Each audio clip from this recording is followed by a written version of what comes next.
قرآن تا خوشحالی دیگ دی د دواړو جهانونو کامیابی دیگ دی راځه راشه قرآن تا خوشحالی دیگ دی د دواړو جهانونو کامیابی دیگ دی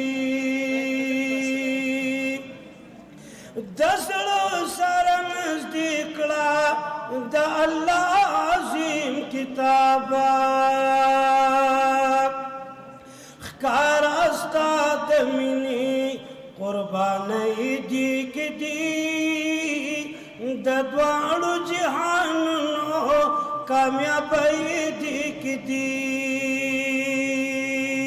امروز از 9 ولایت ما از 9 مکتب دوری لیسه مادری اشتراک کردن که مکتب آریانا، مکتب دارالعلوم و مکتب بین المللی مکاتب معارف افغان ترک است. از میدان وردک، جلال آباد، قندهار، هرات، شبرغان و مزار شریف شاگردان ما به خاطر به دست آوردن مقامات در اینجا اشتراک کرده بودند. Son olarak da şunu söylemek istiyorum. Siz daha çok gençsiniz. Daha üniversiteye bile gitmediniz. شاگردان عزیز، تجربه زندگی خود را براتون بگویم. من سینما فعلا از 40 بلند است. اما یک توصیه بر شما دارم که این درک بکنید که زندگی بسیار زیاد کوتاه است و بسیار به سرعت سپری میشه. شما خواهش من از شما این است که وقتتان را به کارهای بیهوده ضایع نسازید.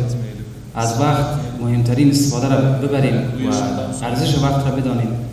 بدل از اینکه عمر کوتاه است و اکثرا ما انسان ها قسم تلقین میشه ما منتظر باشیم تا سن 40 از 40 که سن ما گذشت باز به عبادت و خواندن قرآن مجید و این موضوعات دینی را وقت مد نظر بگیریم، در حالی که این مناسب نیست و از این فعلا باید شما شاگردای عزیز کتاب بین شکل شاگردای عزیز ما که قرآن را به بسیار شکل عالی تانستن قرائت بکنن، از شما شاگردای عزیز توقع ما این است که شما بتانید قرآن مجید را از همین فعلا در زندگیتان تطبیق بکنید، به خوبی درک بکنید پیام الله تعالی را، کدام موضوعاتی که ذکر شده و در زندگی خود عملی بسازید. بدون شک موفقیت و سرفرازی وقت نصیب شما خواهد شد. Erkence yapışalım ve onu Allah'ın izniyle وَعْبُدْ رَبِّكَ حَتَّى يَأْتِيَكَ الْيَقِينَ hükmünce ölünceye kadar da bırakmayalım inşallah.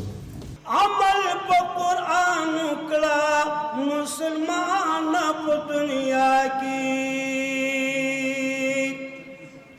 عمل په قرآن وکړه مسلمان په دنیا کې دوران باغچې مې تازه گئی دیګ دی د دواړو جهانونو کامیابی دیګ دی چې کتاب زما استاد دی، قرآن سے مشان زما استاد کتاب دی، دا کستا مضمون وی او کنی وی پکار دادا ته پکې تبحر باید ولري، پکار دادا چې ته باید شناخ زیات ولري، پکار دادا قرآن عظیم الشان زمون هر شاگرد او زده کوونکی بالخصوص د افغان ترک هغه نوموړي ښوونځي او هغه ادارې چې تر څو ډېر ښه په افغانستان کې ښه لاسته راوړنې لري، پکار دا د په دیني مضامینو کې هم تاسې بریالي ونومول شئ. پکار دا ده تاسې باید قرآن عظیم الشان کې هم کوشش وکئ. خوښ شول الحمدلله دغه څه ځوانان راغلل، خلکو به دا فکر نه کو چې د دوی قرآن کریم یادي په څومره ښایسته لهجه کې موږ او تاسو ته تلاوت وکړو. وحال إعلان أول تمرين عمومية مسابقية حسن تلاوة نداء القرآن در شاشمين دور در مكاتب معارف أفغان ترك شاگرد عزیز ما عبدالرحمن خرم.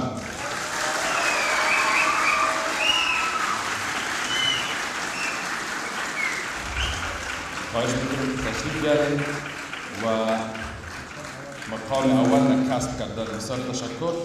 رازا راش قرآن تا خوشحالی دیګ دی د دواړو جهانونو کامیابی دیګ دی.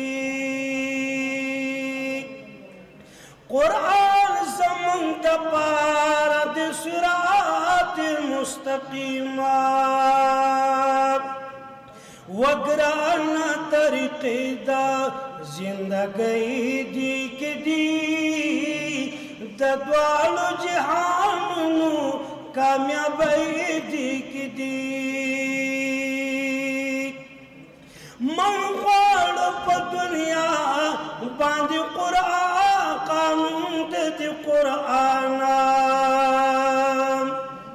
من غواړ په دنیا باندې قانون د قرآن زنجیر د غلامۍ زنجیر د غلامینا آزادی دی کدی زنجیر د غلامینا آزادی دی کدی د دواړو جهانونو کامیابی دی کدی ورازار قرآن تا زار قرآن تا خوشحالی دی کدی د دواړو جهانونو کامیابی دی کدی